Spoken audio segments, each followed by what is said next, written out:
Hai, kembali lagi di Kabar Ajaib bersama saya Yazid Muammar. Seperti biasa, saya akan menyampaikan kabar terkini seputar ekonomi dan pasar modal dalam sepekan terakhir kepada Anda.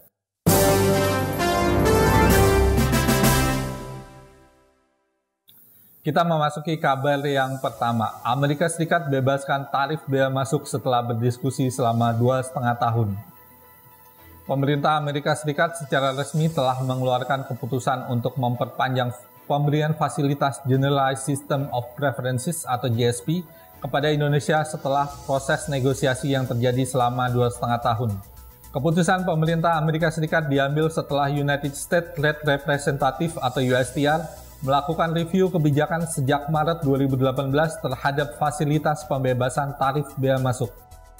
Menteri Luar Negeri Retno Marsudi menjelaskan bahwa GSP ialah fasilitas perdagangan yang diberikan secara unilateral oleh pemerintah Amerika Serikat kepada negara-negara berkembang di dunia sejak tahun 1974. Indonesia sendiri pertama kali mendapatkan fasilitas GSP dari Amerika Serikat pada tahun 1980.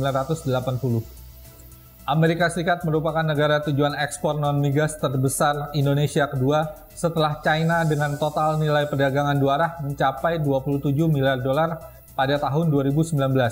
Pada periode Januari hingga Agustus 2020, ekspor Indonesia ke Amerika Serikat mencapai 11,8 miliar US dollar atau meningkat hampir 2% dibandingkan periode yang sama tahun 2019 sebesar 11,6 miliar US dollar.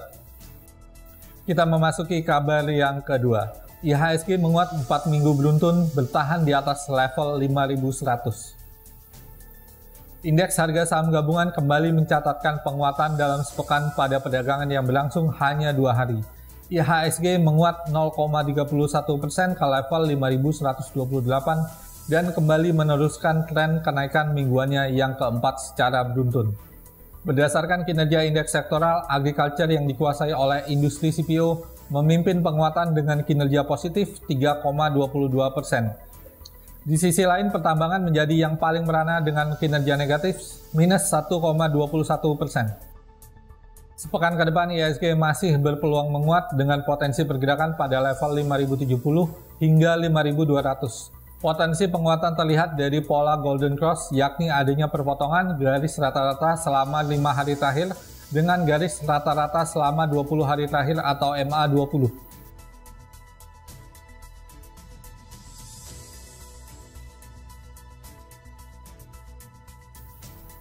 Kita memasuki kabar yang ketiga. Bio Farma akan kedatangan 15 juta book vaksin COVID-19 bulan ini.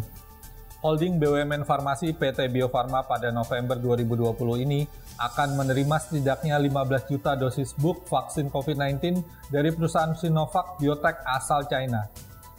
Dosis book tersebut merupakan bahan baku yang nantinya akan digunakan oleh Bio Farma di Indonesia menjadi vaksin COVID-19. Namun, sebelum digunakan, vaksin tersebut harus mendapat persetujuan dari Badan Pengawas Obat dan Makanan terlebih dahulu. Di sisi lain, produk jadi vaksin COVID-19 dari Sinovac juga akan dikirim sebanyak masing-masing 1,5 juta dosis pada November dan Desember 2020 ke Indonesia.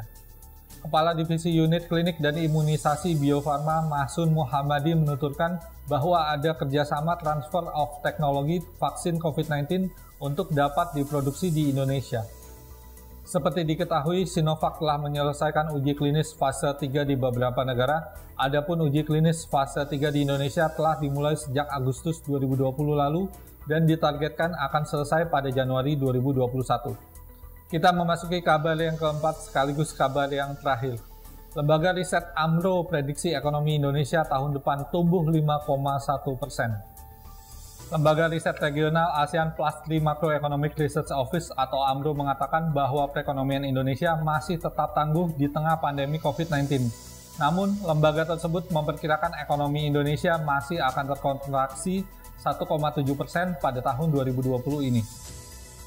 Lead ekonomis AMRO Sumio Ishikawa berujar bahwa perekonomian Indonesia masih tetap tangguh di tengah pandemi COVID-19, sejalan dengan respon pemerintah yang cepat termasuk dorongan stimulus yang besar untuk rumah tangga, dunia usaha, hingga sektor keuangan yang terdampak pandemi.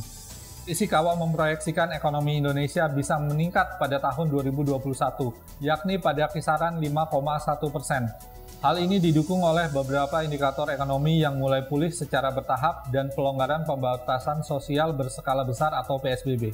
Beberapa indikator ekonomi juga mendukung stabilitas nilai tukar rupiah, diantaranya defisit transaksi neraca berjalan atau current account yang diproyeksi akan menyempit, berlanjutnya aliran masuk modal asing, dan tingkat inflasi yang rendah. Faktor eksternal juga dinilai cukup kuat, tercermin dari cadangan devisa yang mencapai 135,2 miliar US dollar pada September 2020. Stabilitas sistem keuangan pun masih tetap solid sejalan dengan rasio kecukupan modal yang kuat dan kredit bermasalah yang terkendali. Saksikan kabar ajaib selanjutnya supaya kamu tetap update kabar seputar ekonomi dan pasar modal untuk membantu kamu berinvestasi. Demikian kabar ajaib, terima kasih.